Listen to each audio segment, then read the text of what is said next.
to do. So we had a major ice storm. Now we got to clean up. It's going to take quite a while. Oh, man. I did not want to see that.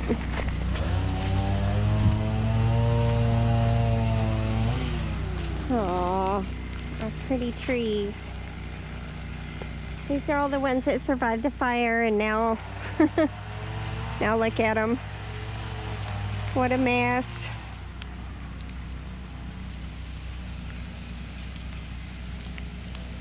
Okay, guys, I'm gonna go help him, and hopefully they'll get power back on pretty soon. Last I checked, there was over 360,000 people without power.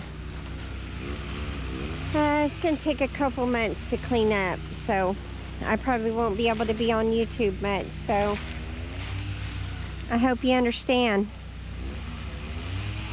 All right, talk at you later.